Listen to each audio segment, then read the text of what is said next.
you don't want anything to fail, but if you don't allow people to fail and self-correct, then it's always gonna be on you. Yeah. You're never gonna be able to, have any sort of fallback, Well, and you need to have that fallback. so Susan, welcome to the Second in Command podcast. Thank you for having me. Yeah, I'm looking forward to this. I can't think back. I think we've done 450 episodes, and I don't think we've done anyone who is operating at the level that you're operating at in terms of the construction industry, and especially someone who's in kind of the sustainability side of the construction industry. I first got exposed to sustainability back in 2004, 2005. We were building our new office for 1-800 Got Junk, and Brian, our CEO, wanted something that was kind of sustainable. Didn't even know what that meant. And we had this team come in and they looked at every single potential part of the office, and kind of what we created was an unbelievable space. But can you talk to us a little bit about that? Because I know that's something that's really core to you. And I'm going to kind of ask a bunch of questions around that. Sure. Well, since 2004, sustainability has really kind of evolved into, what we consider it today and how we define it. But, back in the, 90s, early 2000s, sustainability was really looking at energy efficiency and how we can save energy with, through our buildings, and how can we save water. And it was really, if you can think about it, it was planet driven. What can Yeah, we we did do for stuff with the. like our floors were made out of bamboo, and our materials on the walls were some special material. Right, right. So it's like all about saving resources. And so that kind of kicked it off. And the United States Green Building Council, or the USGBC for short, created a building rating system called LEED. And it really just gave everybody a guidebook on, oh, you want a sustainable building, follow these principles, do these things. And at the end of the day, depending on how many you do, you get, a light green to a deeper green. They had ratings from certified to platinum, but you get a score, you get a nice little plaque, something to show off on your wall for when people visit your building. And so over time, as we learn more about climate change, and we are now experiencing pretty strong weather events, and the intensity of weather and how building codes had to evolve, um, in regards to that, sustainability has really kind of taken a turn to resilience. So, how do we bounce back quickly from a hurricane or a flood or tornado, or a wildfire that LA just went through, or is still reeling from? But it also, I think, when the pandemic hit, it was kind of in sustainability's favor because we already knew that green buildings were good for the environment, but we also know that sustainable buildings or green buildings are good for human health because we spend 90% of our time indoors. And so if we're going to surround ourselves with products, right, that buildings are made up of, they should be healthy, non-toxic products. And so when that pandemic hit and we all were stuck inside, we all started learning about mechanical systems and air quality and how do we, make our space healthier for ourselves. And so with that, sustainability evolved to human health, not only just planet health, but human health. And now you kind of have the convergence of the two today. And it was really strong in architecture, which it still is in the design industry, but construction was a little bit slower coming up to understanding, what does sustainability mean to me on the job site? What does it have to do with, what I'm doing?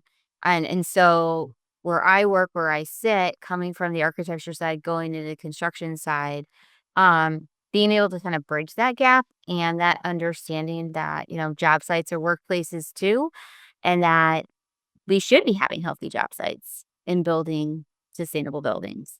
Mm. That's a really interesting approach for or kind of an extension, I guess, from the core. And yeah, you're right. When we were building our the head office for 1-800 Got Junk, I do remember a lot of the focus was around people. We weren't necessarily trying to win an award for the space. We ranked the year before as the number 2 company in all of Canada to work for, and I know that we were trying to build a workplace that felt environmentally friendly, but was also, for the people, was the lighting was better, the sound was better, that you kinda had that feng shui feeling kinda coming into it, and then they incorporated some of the stuff around sustainability. Where do companies go wrong with this stuff? Where do they end up either wasting time or money or energy around it? I think that, we're also figuring it out. We have a lot of science-backed, initiatives that we can go off of, but it also has to be met with budget, and it has to be economical, and I think a lot of times, in the sustainability world, we have a lot of data that we're trying to sift through and make sense of and then explain to people, and we can kinda get in our own way with terminology and just really, really nerding out, on, the topic of sustainability and the environment. I think, you know, we still have that, presumption that sustainability has to cost more, and you know, that's only true depending on what you're comparing it against. Like, so, if you're building a hospital, for example, there's a lot of evidence-based solutions that healthcare follows to help patients heal quicker, and have better healing environments that are, sustainable. So it's something that we need to work through to say, okay, what's the low-hanging fruit that we're already doing that's sustainability driven? And then above and beyond that, what are we doing and how can we do it in a more economical fashion? So I think like that's where we are still um struggling a little bit in the industry. It's getting people to kind of wrap their heads around that. I mean, as a layman and somebody who's certainly not in the space at all, my guess is that a lot of the products for construction now that are sustainable are meeting the same pricing pretty close as the non-sustainable, aren't they? Like, haven't a lot of the products come pretty darn close to d being the same price or close enough? Within reason, I think that you've got depending, you could have a 3% or 5% premium. I bet I would guess it's in line with what we're seeing with inflation and any sort of upcoming tariffs, right? So, Not like 50% like it would have been 20, 30 years ago. oh no, no, Okay. yeah, you don't have that much of a gap that you have to close. 'Cause I think that was the old excuse, right? Is it seemed like everything was gonna be so expensive to use it, so people just kinda said, "Oh, I'm not gonna bother," and now it's really not that expensive as an excuse anymore, but it sounds like one of the excuses was to get buy-in from the team or from the company. This is a movement that I think you brought to Pepper Construction too, did you not? Or is it a movement that was kinda happening at the company? So I think sustainability in general was happening in the market. And when I came on to Pepper Construction, a lot of the drive was around a green building certification. So if the client asked you for it, that's when you would jump on and go ahead and, follow that green certification. What I brought to the table was really trying to understand how do we go to our clients with these ideas, not just wait to be asked. And so in looking at doing that, trying to close that economical or budget gap of saying, okay, if you put in this strategy now, here's the savings over the long term. And really like looking at different ROI or return on investment scenarios. I think a lot of time, as contractors, we're asked to price out different alternates. So different mechanical systems side by side. And with that, it takes time to understand, well, I could give you the first cost right off the bat, right? The construction cost, but you're going to be holding on to that mechanical system for the next, 10, 15, 20 years. Um, you need to really understand what that long-term investment is on those different scenarios going forward. We would typically rely on the mechanical engineer to run an energy model to tell us what that was going to be, but that took a lot of time and we need to have answers so clients can make decisions. So we actually built our own energy modeling tool in-house. that could quickly model different mechanical scenarios tied to our construction pricing database so that clients could just look at it and understand, the information straight ahead. What's their future utility going to be? Great. What is their first construction cost going to be? And what is that resulting ROI and payback period? And so just kind of like challenging assumptions, or maybe confirming assumptions. It's just putting the numbers side by side so they can make the information or that informed decision. And what I discovered was that doing like letting the data talk for me. I didn't really have to say anything. It was just kind of proving itself out. And so I took that lesson, and have just kind of recycled it over and over again with different initiatives through the construction industry, and what we want to push and strive for. That's amazing. I really love that approach actually of then you're not having to sell it at all. You're letting the client buy themselves into the process. When it comes down to the work site sustainability and building that kind of approach, how does your company rationalize that? Or is that just, again, building one of the best companies to work for and just taking care of people and you're going to have less sick days and happier employees and better productivity? Is that kind of the approach from it? Well, I think when you look at job sites, they're not the easiest work environments, right, Right. to show up on. And safety, number one priority, right? And so when we look at safety, it's usually looking at like everybody goes home safe at night. And one thing that's not necessarily looked at often is the long-term health effects of that job site and that hard work on your body over time. And when I say job sites or workplaces too, I mean that. Like the people who work and build the buildings that we occupy every day, that is their work site. It might seem temporary to you because you're just watching a building get erected, but the person that's hanging that steel is just going to another job site to erect more steel on in a different location. The scene never changes to Sure. that person. And so we wanted to look at health on the job site through a safety lens because it's really kind of looking at the safety of your health and your well-being.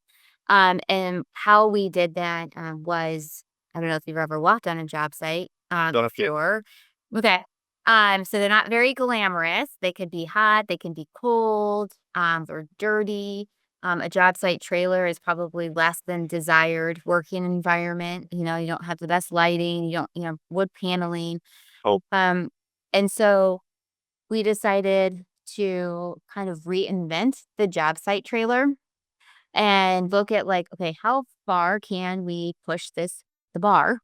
What can't be done or what. And so we designed and built in-house a class A office space that is a job site trailer. And we call it our net zero trailer. And so it's got passive house standard um walls on it has VRF systems. We have 27 solar panels on the roof powering the thing, so it's completely off the grid. We built a little nice kitchenette, so you have a full-size fridge, in there, and, coffee maker and somewhere to, like, microwave your lunch. And so just really look we have bamboo floors just like your first office space. Um, so just, like, really looking at, like, what a job site trailer could be. And we unveiled it in 2018 at Greenbuild in Chicago. And we got calls all over the country asking if we could build, other general contractors these trailers. Which unfortunately we weren't actually in the trailer, right. market. Um, so we actually partnered up with a trailer manufacturing out of St. Louis. So if somebody wants a net zero trailer, they can call Craftsman Industries and they will build you your very own net zero trailer. We shared all of the documents, all the drawings with them. So I love it. everybody is like open to do it. And it's gotten a lot of press and it's currently sitting at the Columbus Zoo right now in Ohio. And I'm proud to say it's been through two polar vortexes. And it has done just fine and everybody's inside with their coats off being comfortable. So I think like that was kind of the testament to, does this thing actually do its job? And it does. Well, I love that the company is actually thinking about sustainability and thinking about health and thinking about this whole kind of area across the entire business. You're not just looking at building a building. I'm friends with the CEO of a company in Dubai, building a company called Iowa. I'll drop the link into the chat for you to take a look at, and I'll put it in the show notes. This building that they're building is off the charts. I think it just won the international building of the year, like globally this year. The water is being blessed. There's crystals at certain parts of the building. Like it's it's ridiculous what they're doing. Like it's at another level. But I don't know if the job site's any better, right? I think what their end product is going to look good, but I think their job site's a job site. I think what you guys are looking at is probably what matters even more, because when you start that trickle up approach where every single employee is feeling cared for, they're going to put more work into or more performance into the work. I think you're actually going to start to see some of your costs come down because your labor and your people care more that the cost of building these places is actually going to equalize. So I think you're doing some good stuff. Can you talk about what it's like working inside of a male dominated industry as a woman, as a female leader? Or is it still male dominated? It's still male dominated. It's not as much as when I started. When I went to school for architecture, I was, I think, one of 5 females in my class.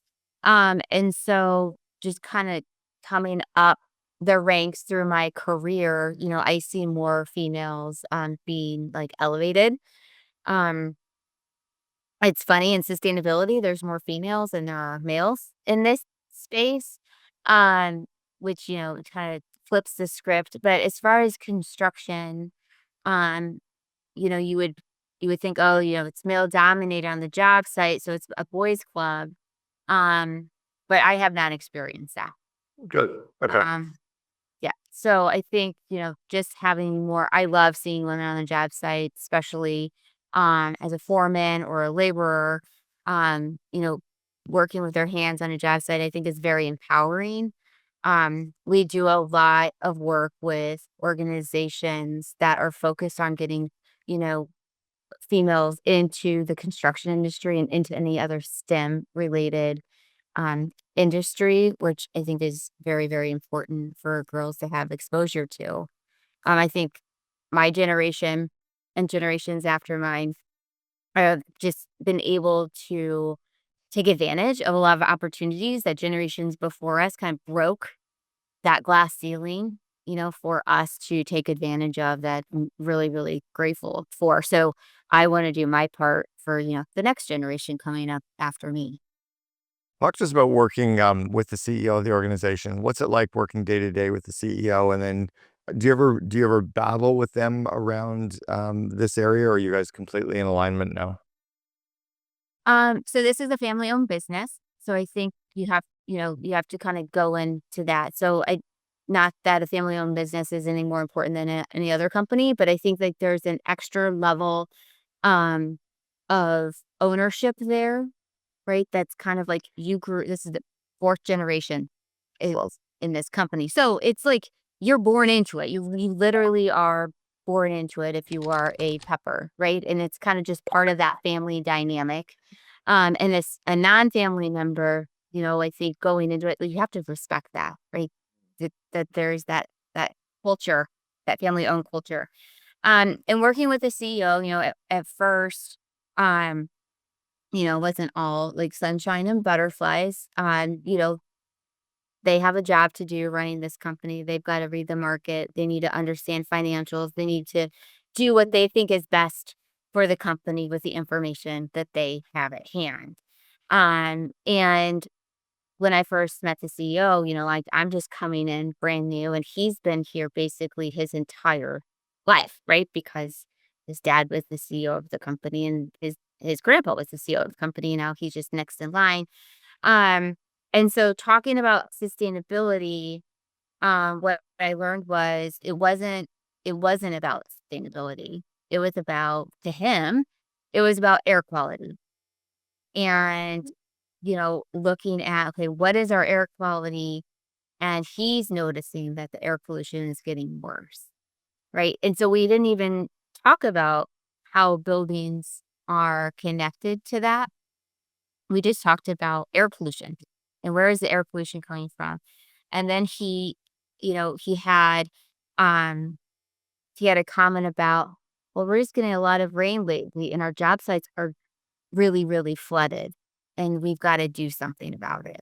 Right. So he was more talking about like um the impact of all these things, and where I'm coming from is the preventative of all those things. And so I kind of had to flip my script with him to focus on what he cared about at that moment and then tie it back to, okay, well, this is why sustainability is important. This is why sustainability can mitigate the air quality or the flooding on the job sites. And this is why we do the things we do.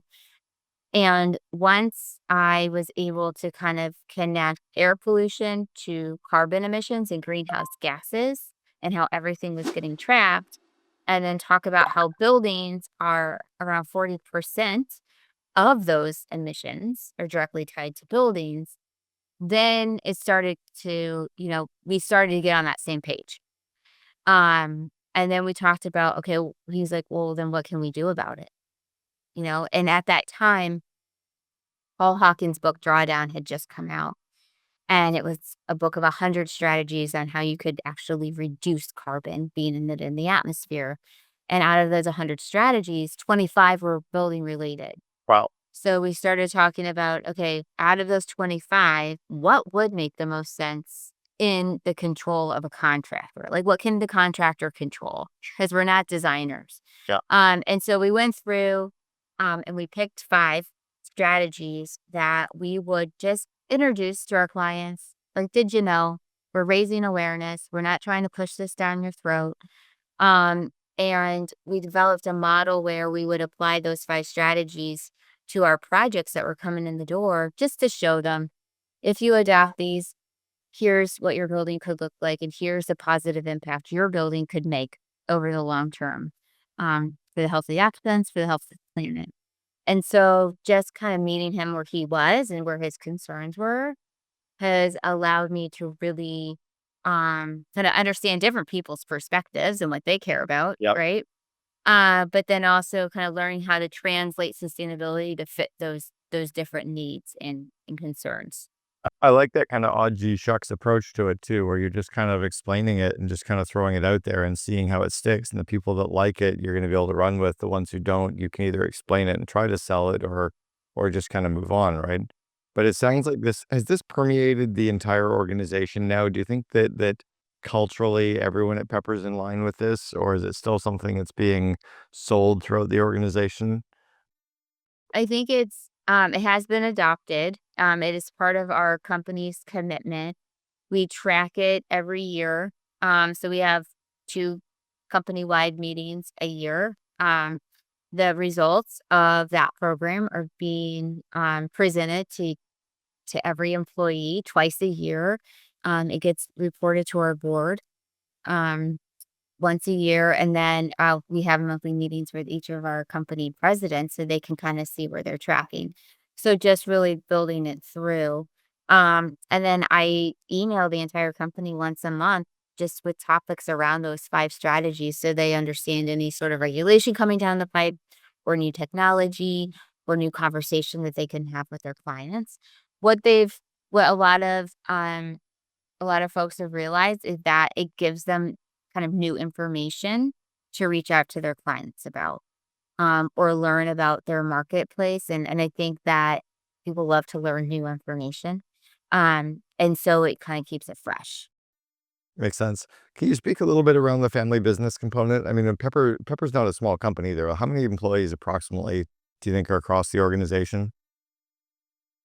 Well, I guess with the field staff, because we have office and field, I think we're close to a little over 1,000 people.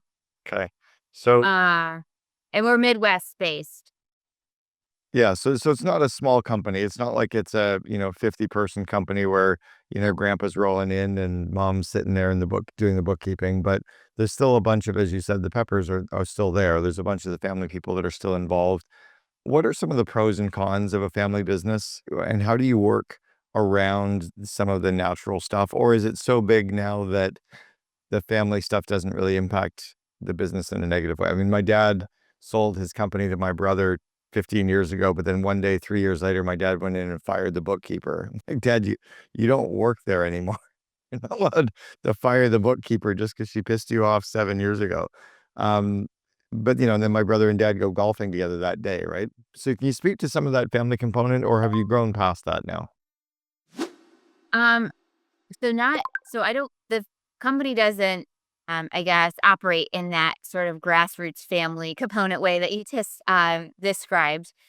It's relatively kind of a straightforward company. If you didn't know it was family owned, I don't think you would know that it's family owned. Like, there's definitely, like, that culture of support, and that Pepper family supports other like, your family and supports family life outside of work. So you feel that, which I think is, it just feels different than a corporate setting, which is where I came from, so it's a little bit more wholesome in that regard. But as far as, like, the business operation, acts like any other Makes sense. company, structure with a board of directors, that they report to. Yeah, so it sounds like you've kinda grown through that, but it still operates with a lot of the Midwest core values, the Midwest kinda culture, which is permeated through the organization. What do you focus on day to day? And then how do you kinda orbit the giant hairball? How do you stay out of the day-to-day mess that you could get sucked into? I have a really hard time doing that because still love working on project work. Um, so yeah, that's still something I kind of like to keep my hand in a little bit. And then I think my team probably gets frustrated with me because I get too much into the weeds and I do have to pull myself out. Um, but delegating obviously is a huge help. And then just trusting the team that I've developed underneath me. We still have biweekly meetings with the entire team where it's just kind of, we have an agenda, of course, but then it's like, who needs help where, right? Is it a quick fill in? What do you need? How can we share resources? Here's the bigger company initiative that we're trying to achieve, and just doling out assignments in that way and just kind of managing that process. Um, my main job is managing those bigger company initiatives and making sure that those are on track and on time. While everybody in the group is working like day to day on project work directly with clients. When some of the bigger project initiatives sound like they don't really have a completion date, like there's no way to kind of get to perfect. How do you define, what the end point is on some of those projects? Or are they always just kind of stuff we're always gonna be working towards? Well, I'm a big planner. So when we have a big idea, so let's say we have the net zero trailer. Okay. We knew that the completion date had to be by green build because we're unveiling it at that level. And so we made the plan to get that designed, to get that built, to get, whatever media coverage we needed to get by that date for green build. And then after that, it was like, okay, now we have this thing. Now we got to coordinate. It's got to be usable. It's got to go to a job site. And then we started to coordinate its schedule for the job sites on what job site it was at, what job site it was going to go next. We had a lot of PR and media reach out. So that was kind of like it had an end date, but then it kept living beyond that end date, which I was helping manage all of those questions and milestone dates of movement around the Midwest to different job sites. Other projects that are maybe more data set, like our building energy tool, right? Like we have this idea. I try to base every deadline on a quarterly basis. And so if I have my deadline, I'm building out my plan to say, okay, what is the milestone dates that I need this certain program to be done? And what do I want it to look like? What do I want it to do? And then I always have a testing period. And depending on what the feedback is, we revamp it. And then we use it. And then we recess and we revamp it. And so it's not like, oh, this project's done. It goes on the shelf and I move on to the next one. It's this project's done, but it's continuously getting worked on and tweaked, right, over time while we kind of take on another big project. And if we have something that we're like, this no longer serves us, like we're not afraid to say, well, this no longer serves us. Sure. You know, Sure. it was right when it was right at the Yeah. time. Yeah. And then we put it aside. I think one of the things that we always have to evolve as leaders, right? Every day the company becomes bigger, our role takes on more and more responsibility. Um, Curious what you're working on as a leader right now. Where are you working on your skill sets and where are you continuing to evolve? You mean my soft skill sets? Yeah. Soft HR, sure. Both. Um, so looking at kind of my leadership skill set, one of my staff she is really big into these personality tests and kind of like using those personality tests to figure out like how well can we work together, right? And so she kind of brought that to me, and I'm like, well, that actually sounds fun. And we could probably learn a lot more from each other and how each other works and how we can kind of plug in. So that's one of the things that we're working on as a team is getting those personality tests out for everybody to take to get our results and then just have a team bonding session to kind of go over and to understand, you know, how I think I work versus how I really work. Right. There's probably gonna be a gap there with what I perceive myself to be, but versus what others. And so just really kind of working on that and then, um, just letting the team grow and fail on their own, but quickly so we can kinda, get back to it. You know, like, I think as a leader, especially in a department that you've really built up, like, from scratch, it's hard to not be a control freak, right? And so I'm really working on letting go and seeing how others can kind of evolve the department. I want to ask you about that. I'm going to go back to the personality profiles in a second, but I want to ask about letting the team fail, but fail quickly. And it's hard for a leader to do that, right? It's hard for a parent to let their kid fall off the bicycle, but then get back up and learn from some of that failure and that adversity. And it also helps the lessons stick in. How do you rationalize that as a leader? Is it that kind of same approach? And how far will you let someone fail before you'll swoop in to help them? One, I want them to recognize they failed, right? I want them to recognize the red flag. I don't want to be the one saying red flag. Um, I won't let it go too long, but if they don't recognize it pretty quickly and if it's going to cause any sort of negative backlash from a client or somebody within the company, right? I'm going to swoop in, Sure. right? Correct the situation.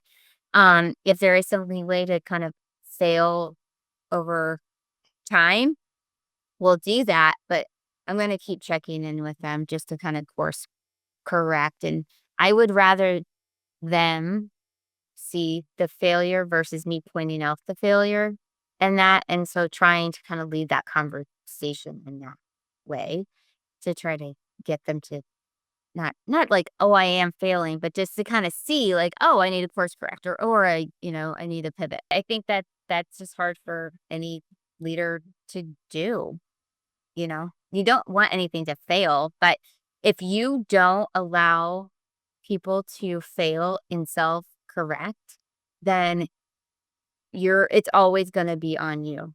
Yeah. You're never gonna be able to, have any sort of fallback, Well, and you need to have that fallback. yeah, there's also a principle in adult learning that the learner controls the environment, and until the learner has stumbled and failed, they're not open to growth. So sometimes that's the hardest thing. But it's interesting because I don't hear very many leaders that cognizantly are thinking that way. Which is nice that you actually like are right there and letting them fail, but again, swooping in quickly if need be. let's go back to the personality profiles. I've been a huge fan of personality profiles for 20 plus years. And I've always believed that it's almost like it's not even which one is the right one. It's that every year, let's do a different one to learn more about each other, to understand how to work better and collaborate. And one of my COO Alliance members the other day came with an idea. We use one of the ones we're working on this year is called the Colby profile. And the Colby profile just teaches you how you initiate projects. So basically, it's how does one person start a project versus another person. It's kind of cool. And so what we're doing is plugging it into ChatGPT. We're plugging each person's personality profile and saying, okay, I've got Susan and I've got Cameron. Here's Susan's profile. Here's Cameron's profile. How can they work better together? What's going to drive them crazy about each other? And then ChatGPT pops out the answer. I'm like, whoa, it's like, it's the cheat sheets. It's really cool. Um, what profiles are you guys working on right now, and how are you kind of taking them next level to grow from them? Well, we're just starting out. So this was not my idea. This was a person on my team's idea. So I said, okay, I'm all for this. This sounds awesome. You go do the research on which profile system you think is going to work best, and then please work with HR because I don't want to get in trouble with whatever you choose. So she's working with HR and picking the best one. Um, we are first going to, I mean, you talked about starting a project. Our first one is going to be around how each of us learns. And so because I think it's very like we have noticed that we probably each learn in different styles and retain information very differently. Totally. And so when you're collaborating on one project together, we've got to know how each other learns so we can actually sync up and be stronger together. So that's our first profile that we're gonna be working on. I love that. I remember my son, when he was in grade 5, came home in tears and he was really frustrated with his teacher. And I said, "What's wrong?" He said, "I keep asking the math teacher to show me how to do something. And I asked him today 3 times to show me how to do something. And the teacher kept getting mad, saying, 'I've told you 6 times how to do this.'" And I'm like, "Oh my God, you're a visual learner and he's an auditory teacher. You're screwed." And so I went in and talked to the teacher about it. I said, "Have you recognized Aiden's been showing, like saying, it dumbfounds me, but they have an impossible job. It's impossible to be a teacher." I think that's a great starting point. I love the idea of how do we learn, because then it's going to open up the differences and then also the similarities, right? The auditory, visual, kinesthetic learners and where we are with learning cycles. I want you to go back and give yourself some advice. If you were the 21 or 22-year-old Susan, you're just starting out in your career, what advice would you give the younger you? Um, so I guess I'm gonna give myself the best advice I've gotten. Um, I think as a younger person, um, you tend to just I think younger people tend to be more serious, right? And just like diligent. And I used to be that way. I used to come into work early and just get straight, to that computer and um do whatever assignment I was assigned that day. And, you know, s- earlier in my career, it was like 7:30, and I think I was going to the kitchen to get a cup of coffee. And I had already been there for an hour, right? So my brain's already on. And I walked past, you know, somebody that I probably needed an answer for. And I didn't even say good morning. I just spat out the question like, hey, do you know where? Dot, dot, dot. And he stopped me and he goes, good morning, Susan. And it like dawned on me like, oh my gosh, I am being way too serious. And somebody's like, you have to keep it light. Like, don't forget to keep it light. Like don't get too funnel vision in Yeah. what you're doing and like read the room, you know? And so I think like that's probably the best piece of advice I ever got as a younger person to like, you know, understand the people that you're working with, and be friendly, and not everything is, a 911 emergency, Yeah. and, to keep it light. I love it. My 21-year-old son's running his own business and has been for a couple of years, and he calls it letting European Connor out to play, because when he lets the European out to play, he has fun. But if he's so serious, he says he ruins everything. So he a year ago, he bought himself and myself something to remind ourselves to let the fun out every day while we're so serious. and we have to use a Hello Kitty wallet. So I'm literally like in business settings pulling out a Hello Kitty, and it's impossible to be serious when I pull out a Hello Kitty wallet, and it cracks me up every time I do it. I have to kind of like turn to these other business people and go, "Fuck, none of this shit matters," and they all kind of crack up. So I love that advice, Susan. Thank you for sharing. Susan Heinking, we've got the Senior VP of High Performance and Sustainable Construction at Pepper. And thank you so much for sharing with us today on the Second Command podcast. Well, thank you for having me. I had a good time. Really appreciate it.